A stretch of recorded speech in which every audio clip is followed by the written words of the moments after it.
Nous vivons à un rythme toujours plus trépidant.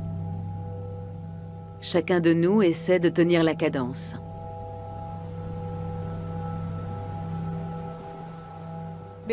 Dans notre société, l'élément déterminant n'est plus notre force musculaire, mais notre tête. Notre capital, c'est notre cerveau. Face à une pression croissante, nombreux sont ceux qui cherchent à être plus performants. À un moment ou à un autre, les cadres supérieurs en arrivent toujours au point où ils se disent « il faut encore faire ci, régler ça, finir ça avant demain ». Comment faire pour rester performant sur la durée? De là à être tenté de prendre ce genre de produit, il n'y a qu'un pas. Avec les pilules de l'intelligence, allons-nous entrer dans le meilleur des mondes? De nouvelles études révèlent que la majorité d'entre nous serait prête à prendre des stimulants cérébraux si ceux-ci étaient en vente libre. Mais que deviendra notre société si nous nous mettons à doper notre cerveau? Est-ce que ça me gênerait qu'on invente une pilule qui permettrait d'éliminer les guerres? Ou des machines capables de guérir les maladies? Ou d'améliorer notre vie? Où est le problème?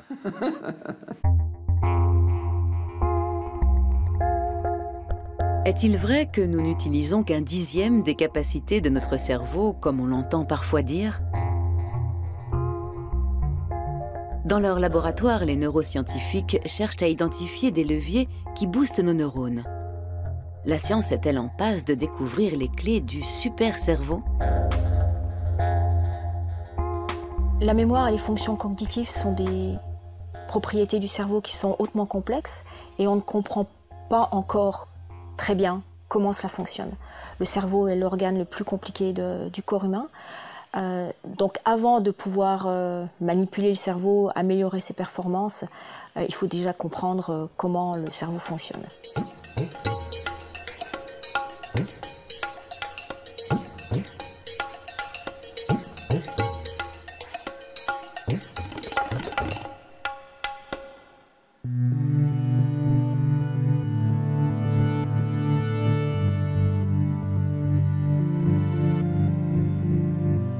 Certaines personnes ont une mémoire presque inimaginable, comme Johannes Malo. Il est capable de mémoriser à toute vitesse des listes de 1000 nombres ou l'ordre fortuit d'un jeu de cartes. Il est l'un de ces super cerveaux que l'on appelle champion de mémoire. Johannes détient le record du monde dans la catégorie nombre. On peut associer les nombres à des images simples. Pour le 13, par exemple, qui est vu comme un nombre porte-bonheur, je peux penser à quelque chose comme un fer à cheval. Le 7, ça va être les 7 nains.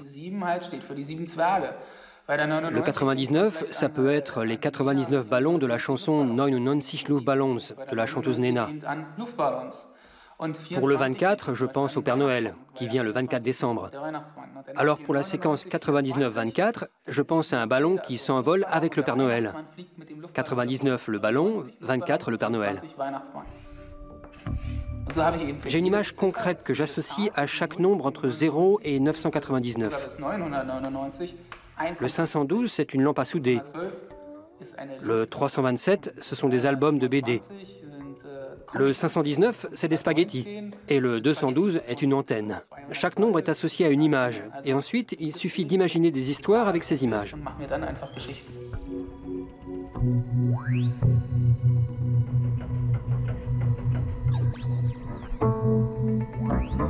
Le cerveau retient particulièrement bien les impressions visuelles. Plus une image est insolite, plus on s'en souvient longtemps. Johannes transforme donc les séries de chiffres en drôles d'histoires.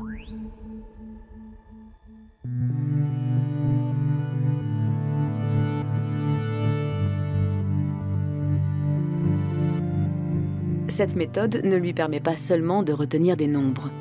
En tout juste 30 secondes, il peut mémoriser une série de 52 cartes à jouer.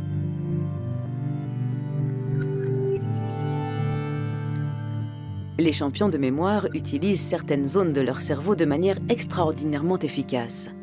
Que peuvent-ils nous apprendre? Je m'imagine toujours le cerveau comme un réseau géant dont les différents secteurs ont des missions différentes et interagissent les uns avec les autres.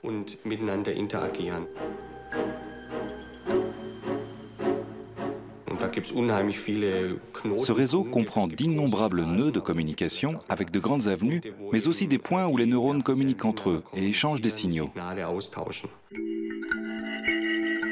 On peut comparer notre cerveau à un paysage, avec des collines, des vallées, des agglomérations. Chaque zone a une fonction précise. Émotion, motricité, mémoire, tout a une place attitrée. Des centaines de milliards de cellules nerveuses ou neurones sont reliées entre elles et communiquent grâce à des impulsions électriques. Le cerveau est l'organe qui contrôle tout. Donc en quelque sorte, c'est le laboratoire du corps.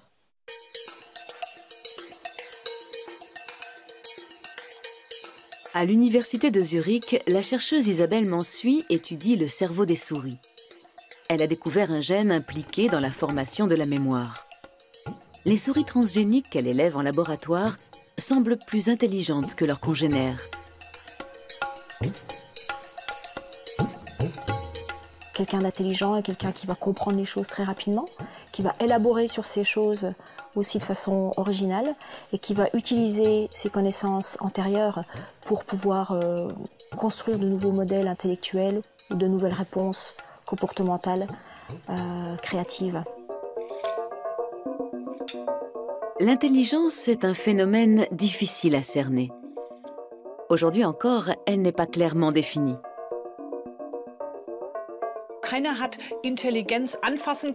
Jusqu'à présent, personne n'a jamais pu ni voir ni toucher l'intelligence. Mais on peut la mesurer. Pourquoi? Parce qu'on s'est mis d'accord sur les performances intellectuelles qu'on allait considérer comme relevant de l'intelligence.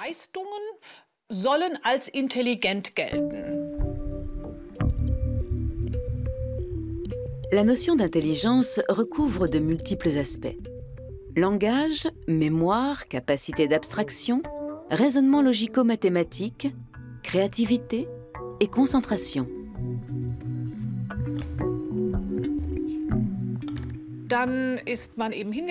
Alors on a conçu des tests qui mesurent chacune de ces compétences.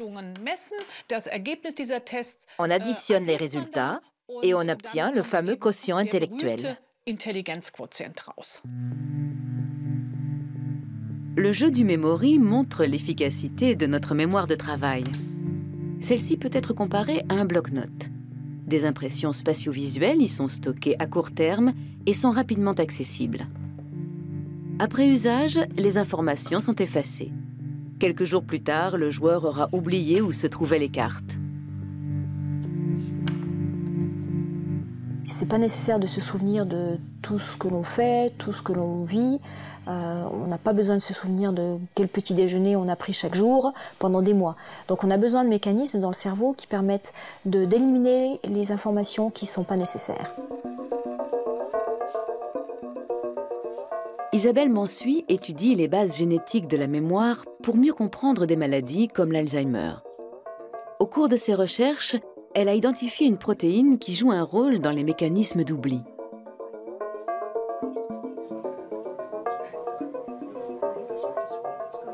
Avec son équipe, Isabelle Mansuy a modifié les gènes de ces souris pour empêcher leur cerveau de produire la protéine en question.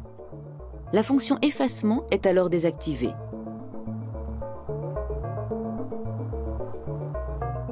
On met les souris transgéniques dans un mini-labyrinthe où elles doivent se rappeler l'emplacement d'un morceau de sucre.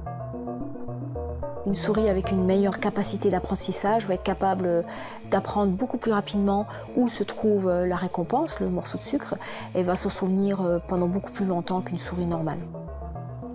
Les souris âgées, comme les êtres humains, avec l'âge, ont une tendance à perdre leur faculté de mémoire. Et chez les souris chez lesquelles ces protéines négatives étaient éliminées, les performances de mémoire étaient largement améliorées. Les travaux sur les souris doivent aider à mettre au point des médicaments contre la démence. Ceux-ci pourraient aussi être utilisés par des patients sains pour combattre une mémoire défaillante. Pourtant, les chercheurs commencent tout juste à comprendre le fonctionnement de la mémoire.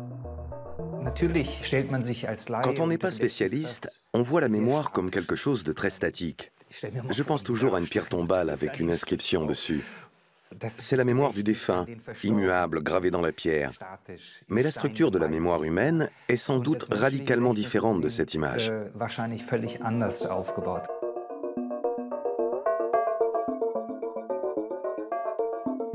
Si nous voulons nous souvenir longtemps de ce que nous vivons pendant la journée, nous devons transférer les informations dans notre mémoire à long terme. Quel rôle joue le sommeil dans la formation de la mémoire à long terme? Le sommeil profond, dépourvu de rêves et où le cerveau semble totalement inactif, est un moment crucial. Pendant le sommeil profond, les informations engrangées pendant la journée sont réactivées au niveau neuronal. Et cette réactivation va permettre de les transférer du stockage temporaire vers la mémoire à long terme, où elles vont immédiatement s'harmoniser à des souvenirs qui y sont déjà présents.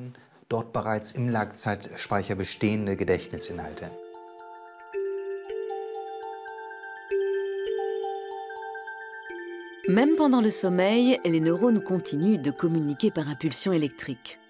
Il est possible d'enregistrer cette communication sous la forme d'ondes électriques en plaçant des électrodes sur le cuir chevelu. Pendant le sommeil profond, ces ondes sont très lentes. Elles sont alors appelées ondes delta. Jan Born a découvert qu'elles fonctionnent un peu comme un métronome. Elles signalent à la mémoire à long terme qu'elle doit intégrer des contenus présents dans la mémoire à court terme. Le sommeil profond est primordial pour notre efficacité intellectuelle.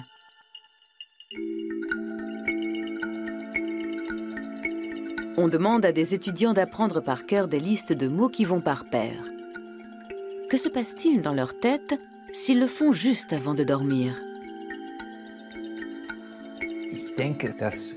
Les gens chez qui le sommeil profond est très intense ont aussi une bonne mémoire, une bonne capacité à retenir les choses longtemps.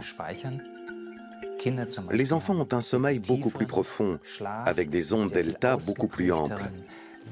Et leur capacité de mémorisation à long terme est nettement plus élevée que chez les jeunes adultes, par exemple. Après 40 ans, le sommeil profond diminue considérablement, à la fois en durée et en profondeur. Cette diminution va de pair avec une perte de la capacité à mémoriser de nouveaux souvenirs sur le long terme.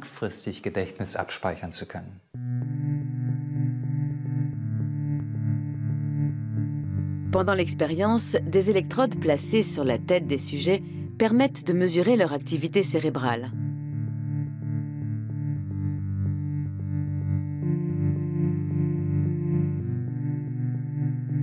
Dans la pièce voisine, l'expérimentatrice observe le sommeil des étudiants. Dès qu'ils entrent dans le sommeil profond, un appareil envoie de légers courants électriques au cerveau pour stimuler les ondes delta, si importantes pour la mémorisation.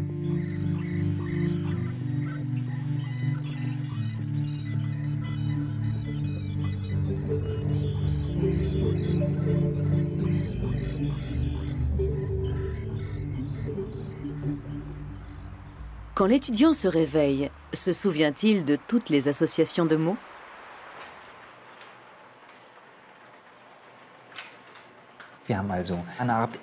Nous avons provoqué une sorte d'intensification du sommeil profond.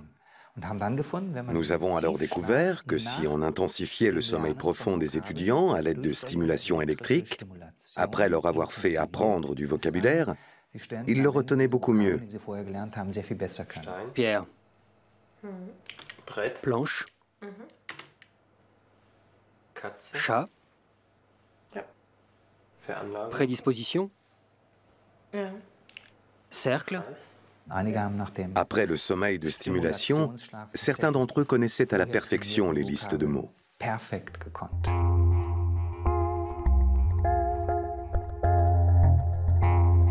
Devenir parfait, plus intelligent, plus rapide, plus concentré. Notre cerveau aura-t-il bientôt besoin d'aide extérieure pour pouvoir affronter des exigences toujours plus difficiles à satisfaire?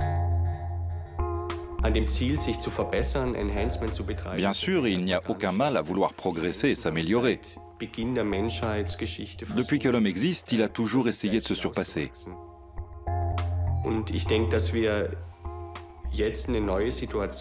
Mais aujourd'hui, nous sommes confrontés à une situation inédite. De nouvelles technologies permettent à l'individu de repousser ses limites autrement, et par des moyens accessibles à de larges franges de la population. Certaines substances sont facilement disponibles, bien plus que les techniques de stimulation, par exemple. Des médicaments permettant d'améliorer la concentration sont d'ores et déjà sur le marché. Ils étaient initialement destinés à traiter l'hyperactivité ou la narcolepsie, mais ils sont aussi efficaces sur des sujets sains.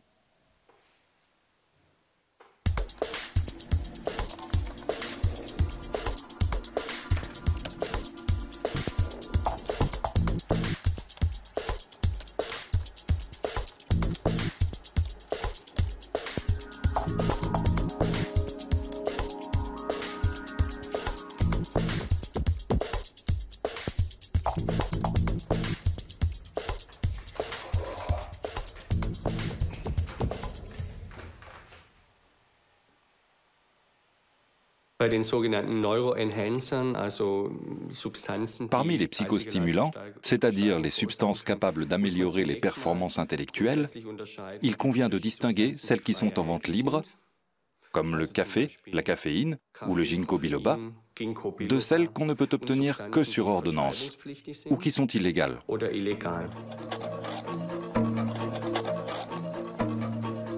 Les psychostimulants les plus connus sont le modafinil et la ritaline. Aux États-Unis, il y a longtemps que ce sont des drogues à la mode. En Europe, ils ne sont vendus que sur ordonnance et leur délivrance est strictement contrôlée.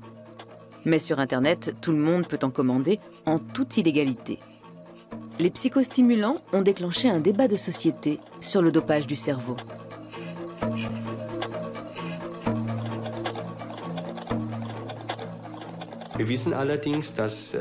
Au demeurant, nous savons que chez les sujets sains, les psychostimulants ont des effets très variés et souvent surestimés.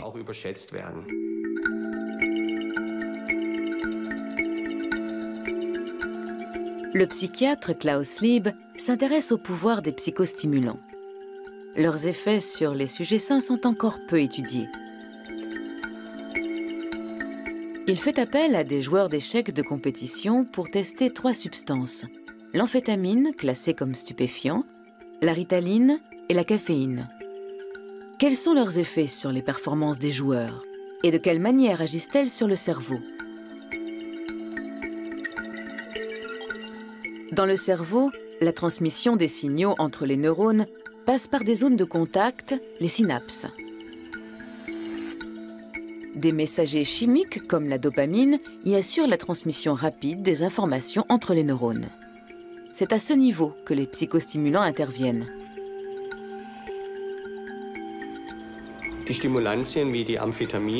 Les stimulants comme les amphétamines ou le méthylphénidate, autrement dit la ritaline, agissent au niveau des synapses. Ils empêchent alors que certains neurotransmetteurs comme la noradrénaline ou la dopamine soient recapturés. Du coup, ces substances sont disponibles en plus grande quantité et peuvent donc produire des effets plus importants.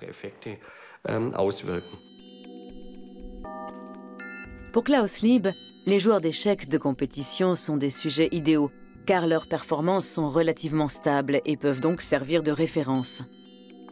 Les clubs d'échecs s'intéressent beaucoup aux résultats de l'étude.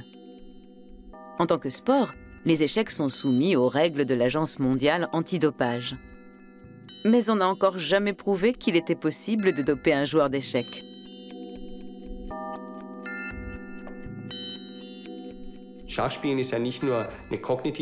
Les échecs ne relèvent pas seulement de la performance cognitive, mais demandent aussi une grande créativité. Nous cherchons comment il est possible d'améliorer cette performance extrêmement complexe qu'est le jeu d'échecs. Mon hypothèse est la suivante. Dans cette interaction complexe entre créativité et savoir, la prise de psychostimulants entraîne une telle perturbation qu'au lieu d'améliorer la performance, elle la diminue. C'est-à-dire qu'on observe une baisse des résultats.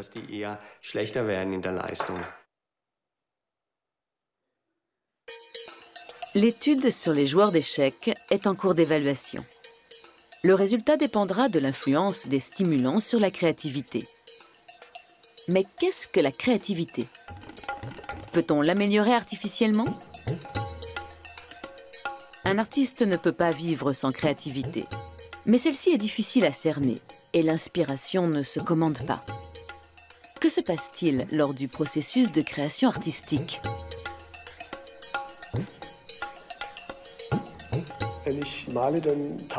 Quand je peins, je me plonge complètement dans ce que je fais.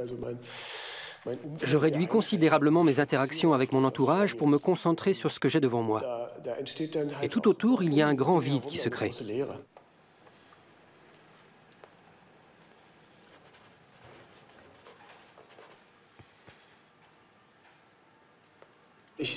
En fait, je réfléchis assez peu.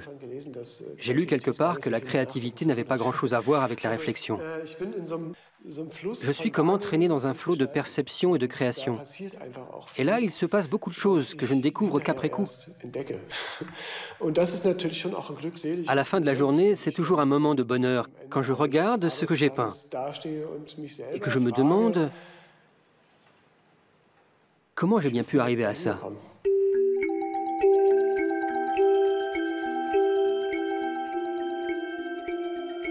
D'où vient la créativité?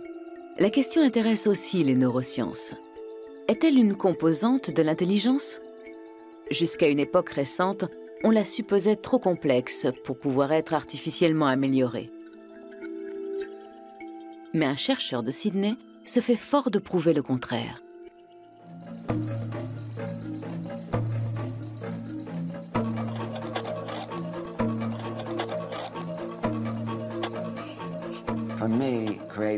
Pour moi, la créativité consiste à prendre des idées dans des domaines apparemment sans aucun lien et à les combiner pour faire surgir quelque chose d'inédit. Une idée neuve qui nous fait voir le monde sous un jour nouveau. C'est ça la créativité. Je suis issu d'une famille créative. J'ai un frère sculpteur, prix de Rome, mon autre frère est peintre, prix Jackson Pollock, et moi je suis scientifique, bien que certains préfèrent me ranger dans une autre catégorie. Alan Snyder dirige son propre centre de recherche au sein de la prestigieuse université de Sydney. Ses thèses provocatrices sont loin de faire l'unanimité. Depuis 10 ans, il cherche à savoir s'il est possible de rendre le cerveau plus créatif grâce à des manipulations techniques. Nous regardons tous le monde à travers des filtres. On peut s'en rendre compte dans notre manière de dessiner, par exemple. Une personne normale ne dessine pas ce qu'elle voit, mais une caricature de ce qu'elle connaît. Quand vous voulez représenter un ballon, vous ne dessinez pas un ballon, vous tracez un cercle. Une personne normale et en bonne santé voit le monde à travers les filtres de ce qu'elle connaît.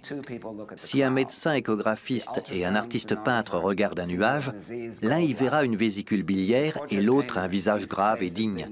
Nous ne voyons pas ce qui est, nous projetons ce que nous connaissons sur tout ce que nous voyons. Et c'est un obstacle à notre créativité. Voilà un dessin typique réalisé par une fillette de 4 ans et demi. Elle n'a pas dessiné ce qu'elle voyait, mais un symbole de ce qu'elle connaissait, un cheval en l'occurrence. Regardez maintenant ce dessin d'une autre fillette du même âge.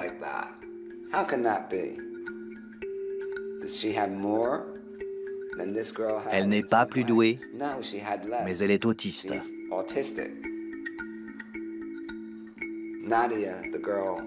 Nadia, la jeune autiste, a un accès privilégié aux informations brutes et non traitées qui existent dans notre esprit avant d'être conceptualisées et cataloguées.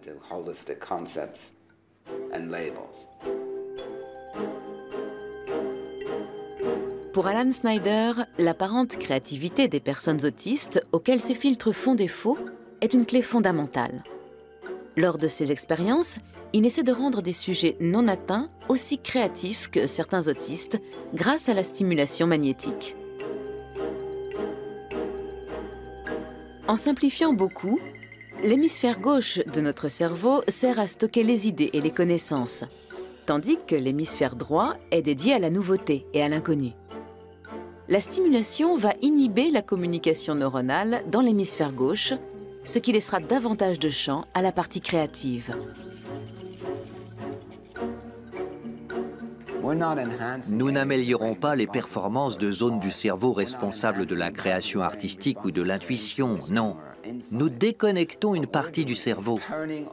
C'est une idée radicalement nouvelle qui permet de mettre hors circuit les filtres de la perception et d'avoir une vision non déformée du monde. Après la stimulation, on demande une nouvelle fois au sujet de dessiner un cheval. L'expérience semble probante. Sommes-nous réellement enfermés dans nos connaissances acquises ?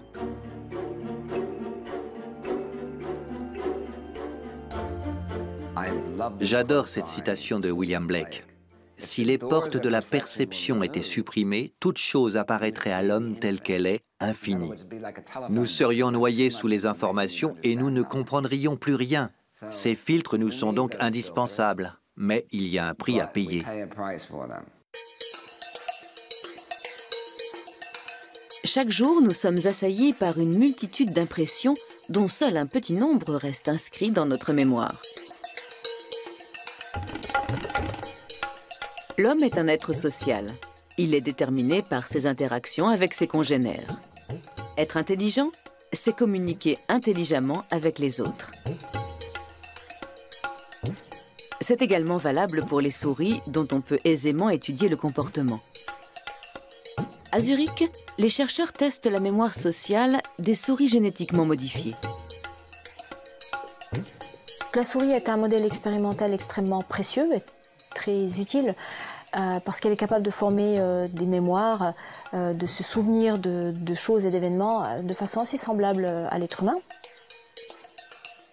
Une souris est capable également de se souvenir d'une autre souris et de reconnaître son odeur, ses caractéristiques, exactement comme un homme ou une femme va reconnaître ses enfants ou ses membres de la famille.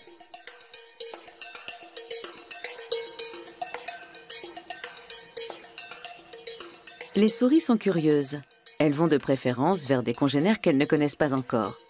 Un comportement qui peut servir à tester leur mémoire.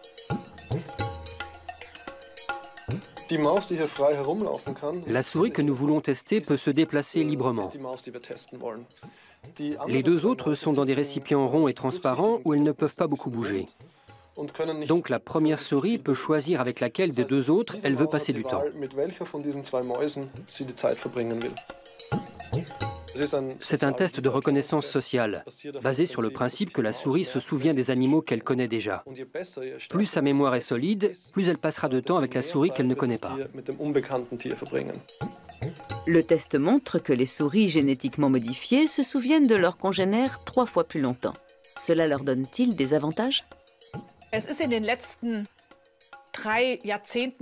Au cours des 3 dernières décennies, il est devenu évident que les facteurs émotionnels étaient importants pour bien vivre dans notre société ou pour réussir. Dans la vie professionnelle, par exemple. Ce qui compte, ce ne sont pas seulement les capacités intellectuelles, mais aussi quelque chose qu'on appelle l'intelligence émotionnelle.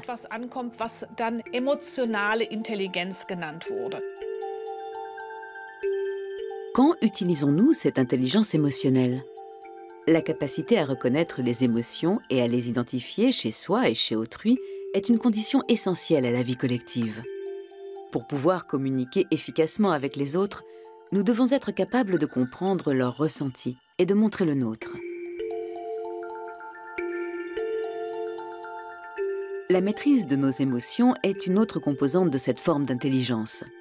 Si nous sommes capables de reconnaître en nous la colère, la rage et le désespoir, et de les maîtriser, nous sommes moins dépendants de nos humeurs.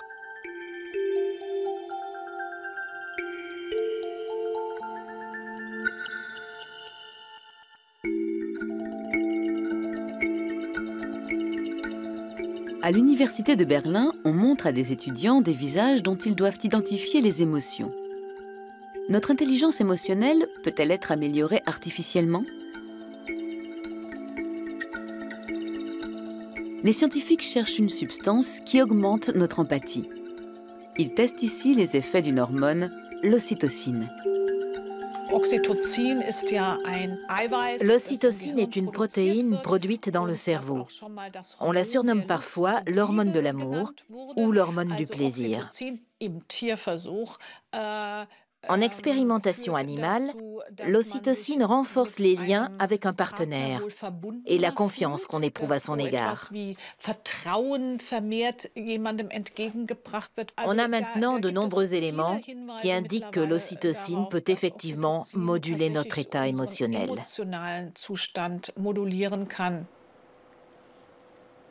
Les étudiants portent un appareil de mesure qui capte leurs moindres émotions, car celle-ci modifie la résistance électrique de la peau.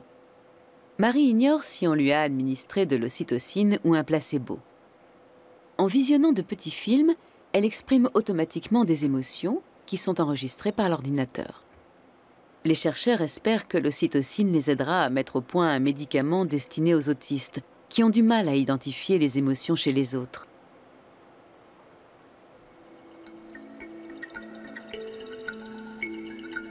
Un spray nasal qui renforce notre capacité d'empathie pourrait bien lui aussi intéresser un public désireux d'optimiser sa compétence sociale. Un nombre croissant de médicaments mis sur le marché pour traiter diverses maladies peuvent être utilisés comme neurostimulants.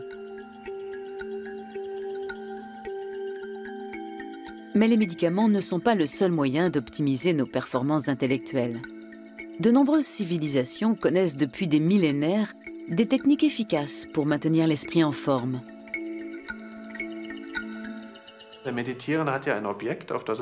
Pendant la méditation, on se concentre sur un objet et on essaie de maintenir son attention. Tous ceux qui essaient de méditer pour la première fois, par exemple en se concentrant sur leur souffle, vont constater qu'ils y arrivent pendant un certain temps. Mais au bout de quelques secondes, après quelque chose comme 5 ou 10 respirations, leur esprit repart à la dérive. Des pensées viennent les distraire de l'objet sur lequel ils se concentraient. Le fait de s'apercevoir de sa distraction et de se reconcentrer est une expérience qui revient régulièrement au cours d'une séance de méditation. Cela fait travailler des zones du cerveau qui sont plus actives pendant la pleine conscience. Depuis de nombreuses années, Ulrich Ott étudie les phénomènes cérébraux liés à la méditation et les effets d'une pratique régulière sur le fonctionnement du cerveau. L'expérience de la méditation peut-elle être mesurée par les méthodes des neurosciences? À l'université de Gießen, Ulrich Ott et ses étudiants vont utiliser les techniques d'imagerie par résonance magnétique pour observer le cerveau des méditants.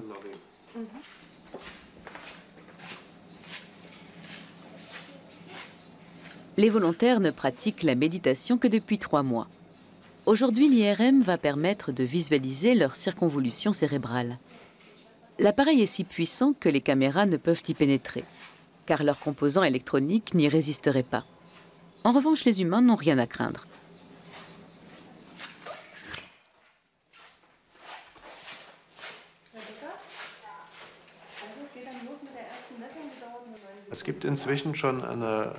On dispose aujourd'hui d'une quantité d'études qui comparent le cerveau de personnes ayant pratiqué la méditation avec celui de personnes n'ayant pas cette expérience. L'hypothèse, c'est que, comme n'importe quel autre type d'exercice, l'entraînement régulier d'une fonction donnée laisse des traces dans le cerveau. Dans le domaine de la musique, chez quelqu'un qui joue d'un instrument toute la journée et qui répète sans cesse les gestes du piano ou du violon, on peut observer les aires cérébrales responsables des perceptions sensorielles, mais aussi les programmes moteurs correspondant à la motricité des doigts. Ces zones se développent réellement avec l'entraînement, parce que les musiciens doivent exécuter des mouvements beaucoup plus différenciés que le commun des mortels.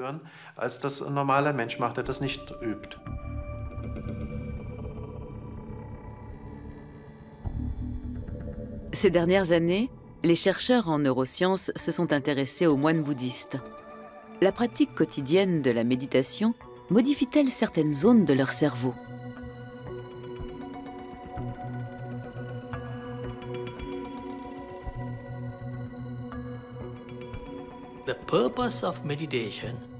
Le but de la méditation est de renforcer la concentration. Quand vous commencez à méditer et que vous vous concentrez, il y a une certaine tension.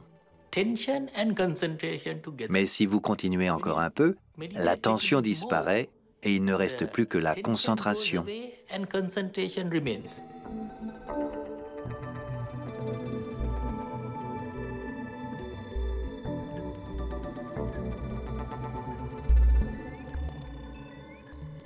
L'appareil découpe des tranches de cerveau pour produire une image en 3 dimensions.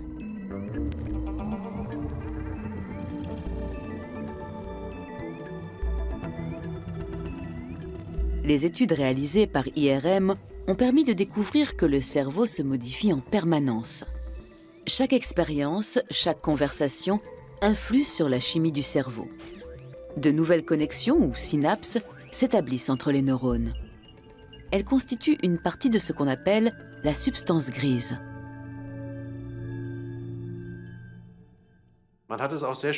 Ça a été très bien montré avec l'exemple du jonglage. Si vous voulez apprendre à jongler, au début vous aurez du mal, mais au bout d'un certain temps, vous réussirez à coordonner le mouvement des balles, des yeux et des mains. Toute cette coordination motrice en 3 dimensions sollicite beaucoup votre cerveau, qui réagit par un épaississement de la substance grise dans les zones correspondantes, parce que de nouvelles liaisons, de nouvelles synapses s'établissent entre les neurones existants, c'est-à-dire que les ramifications deviennent plus différenciées. Ulrich Ott et ses étudiants pensent qu'il n'est pas nécessaire d'avoir une longue expérience de la méditation pour que les modifications du cerveau soient visibles. Une étude américaine a constaté un épaississement de la substance grise au bout de seulement 8 semaines d'entraînement intensif.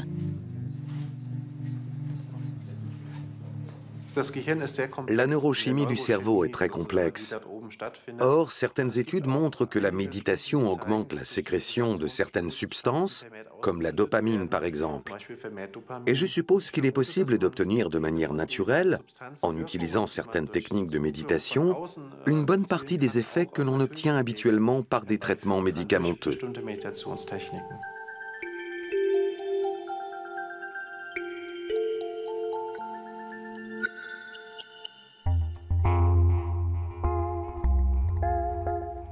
Il est possible d'entraîner le cerveau comme un muscle. Pour mémoriser l'ordre d'un jeu de cartes, Johannes Malo, le champion de mémoire, utilise une technique intelligente, la méthode des lieux. Elle était déjà connue sous l'Antiquité romaine. Cette méthode des lieux ou art de mémoire fonctionne de la manière suivante. On se fixe des points précis dans son salon. On commence à faire le tour de la pièce. Il y a d'abord le canapé, puis la télé, ensuite vient la commode et enfin la table. Ça fait 4 points, mais on pourrait continuer. Et là, on va s'imaginer qu'on accroche à ces 4 points les choses que l'on veut mémoriser. Prenons une liste de courses qui comprend du lait, du poisson, des pommes et du persil. Pour la mémoriser, nous allons relier chacun de ces éléments à des objets qui se trouvent chez nous. Nous commençons par faire couler le lait sur la porte. Plus l'image est loufoque, mieux elle s'imprime dans notre esprit. Le poisson traverse le tableau accroché au mur. Au supermarché, nous nous en souviendrons certainement. Point suivant, les pommes. Nous les empilons dans la bibliothèque. Enfin, nous regardons le persil pousser sur le fauteuil. Cet exemple n'a que 4 étapes. Les itinéraires que s'imagine Johannes peuvent en comprendre jusqu'à 2000. Le cerveau fait tout le temps des associations. Tout le monde connaît ça. Nous sentons une odeur et tout à coup nous nous souvenons d'une histoire qui est arrivée il y a 10 ans. Ou bien dans un parc, nous passons devant un banc, nous nous rappelons une rencontre que nous y avons faite, ou une personne qui dormait dessus.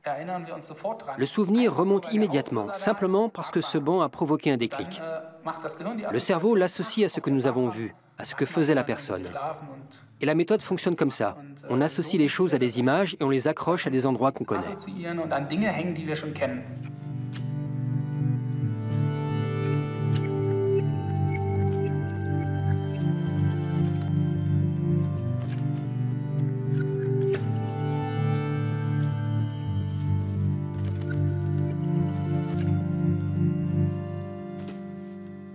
C'est évidemment positif d'avoir une meilleure mémoire, d'être capable de se souvenir des informations bien mieux et beaucoup plus longtemps. Cependant, ça peut avoir un effet, un côté négatif si les informations qui sont stockées sont traumatiques. L'équipe d'Isabelle Mansuy étudie les limites des super-cerveaux. Où commencent les effets indésirables?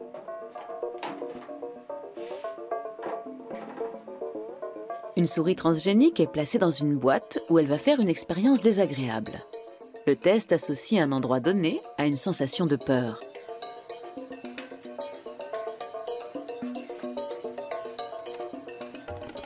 Johannes Boacek, l'expérimentateur, envoie une légère décharge électrique dans les pattes de la souris. Donc ensuite, quand l'animal est replacé dans la même boîte, l'animal va exprimer une forme de peur. Quelques jours après les avoir soumises à ce choc électrique, les chercheurs comparent le comportement de 2 souris en les replaçant dans la même boîte. Celle dont la mémoire a été génétiquement améliorée reste passive et intimidée. Sur le moniteur, Johannes Boacek observe les mouvements des 2 souris. Celle de droite semble avoir déjà oublié le choc électrique et se déplace normalement.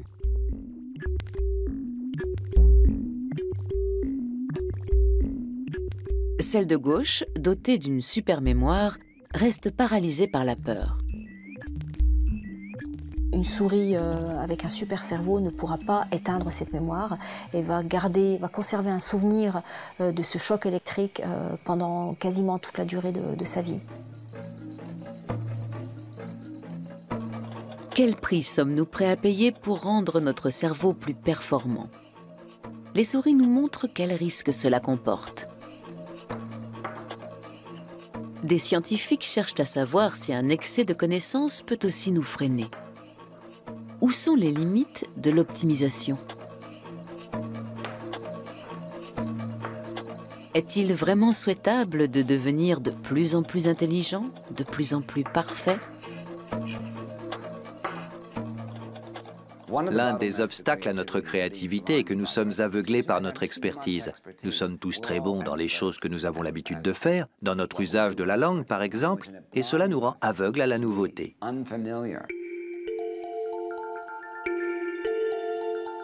Alan Snyder et son étudiant en thèse, Richard Chi, proposent une nouvelle expérience pour nous ouvrir les yeux et nous faire découvrir des solutions créatives auxquelles nous sommes devenus aveugles.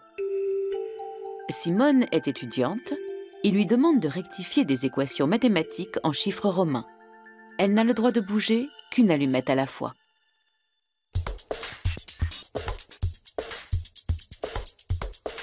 « 30 fois de suite, Simone corrige différentes équations. Elle est de plus en plus rapide. Mais la méthode de résolution est toujours la même. Simone devient experte dans la résolution d'un problème précis.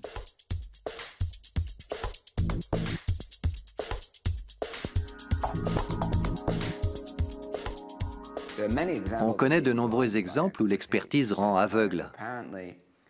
Chez les joueurs d'échecs, par exemple, les débutants comme les grands maîtres voient souvent des mouvements de pièces qui échappent aux joueurs expérimentés. Cela s'appelle l'effet d'Einstellung. Certaines solutions échappent à la plupart des connaisseurs, mais sont évidentes pour les novices et les champions.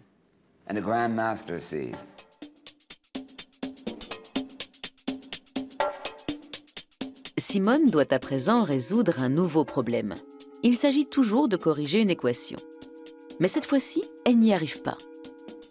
Pourquoi? Puisque le problème n'est pas plus difficile que les précédents. Nous avons transformé Simone en experte. Son expertise portait sur l'art de transformer le 10 romain en 5 et inversement en déplaçant une seule allumette. Mais quand il a fallu transformer un signe plus en signe égal, elle est restée coincée.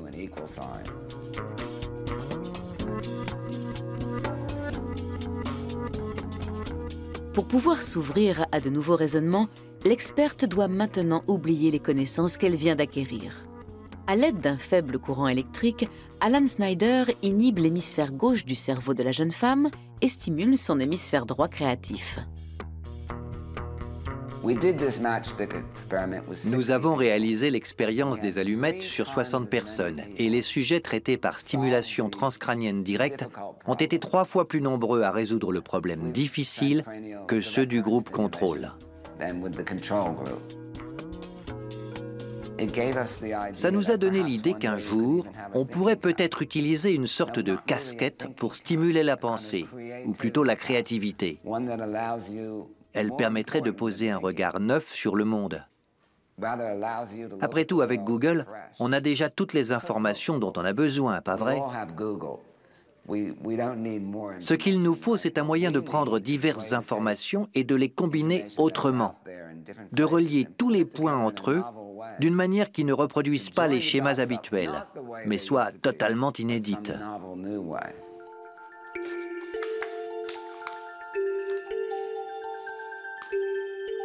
Notre tête est-elle prête pour l'avenir? Dans notre société de performance, la vision d'un apprentissage sans effort peut faire rêver et rendre les psychostimulants attrayants aux yeux de beaucoup de nos contemporains. Mais au fait, pourquoi ne pourrait-on pas prendre des pilules qui rendent plus intelligent? S'il existait une substance qui pouvait, par exemple, améliorer ma mémoire lexicale et me permettre d'apprendre facilement une langue comme le chinois, je me poserais sérieusement la question. Et je crois bien que j'en prendrais.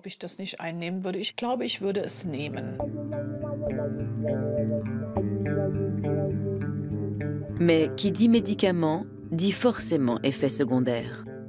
Dans le cas des psychostimulants, il s'agit notamment d'angoisse, d'état dépressif et d'insomnie. Nous avons de bonnes raisons de dire que la prise de psychostimulants par des sujets sains n'a pas grand intérêt. Les effets sont généralement très limités. Les antidépresseurs ne sont pas plus efficaces qu'un placebo sucré. Les stimulants, comme l'amphétamine ou la ritaline, posent de gros problèmes d'effets secondaires et comportent des risques de dépendance. Et on dispose d'autres solutions.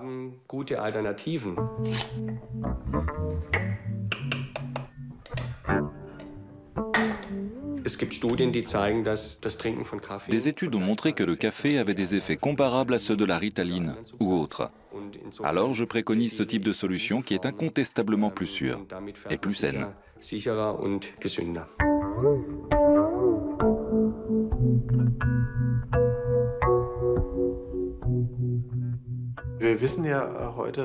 Aujourd'hui, nous savons que l'effet des substances psychoactives se produit parce que nous avons dans notre cerveau les synapses correspondantes sur lesquelles elles vont agir.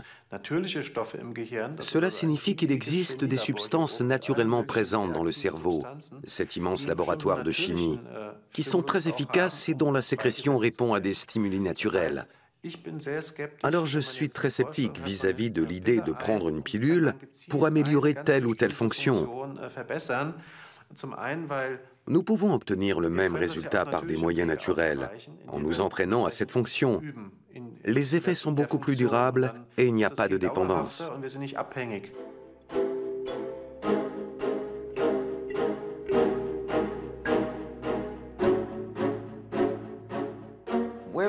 Pour l'instant, nos recherches sont encore au stade de la découverte. Il ne s'agit pas de pousser les gens à se faire passer du courant électrique dans la tête. Non, ce n'est pas une bonne idée. Pour l'instant, nous cherchons à démontrer que c'est faisable.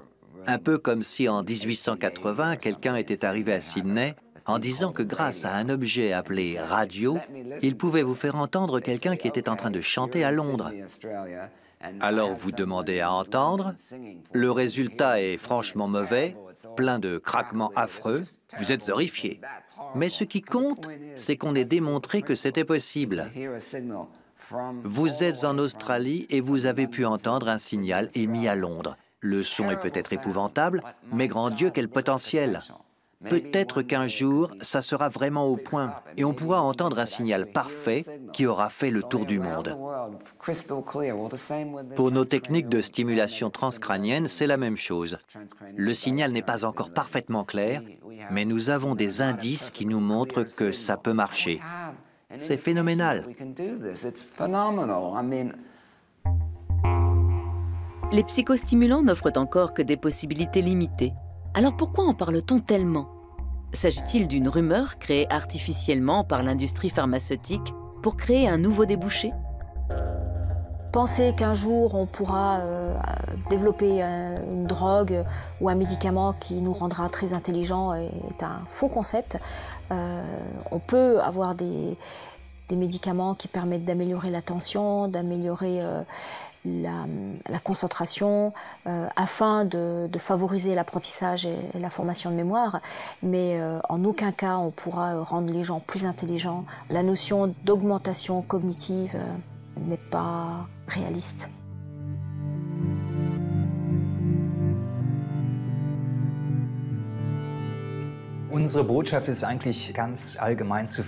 Notre message est très simple.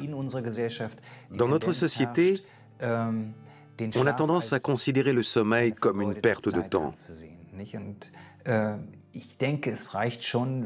Je pense qu'il faut que les gens comprennent à quel point le sommeil est important, y compris pour la formation de leur conscience et de leur mémoire.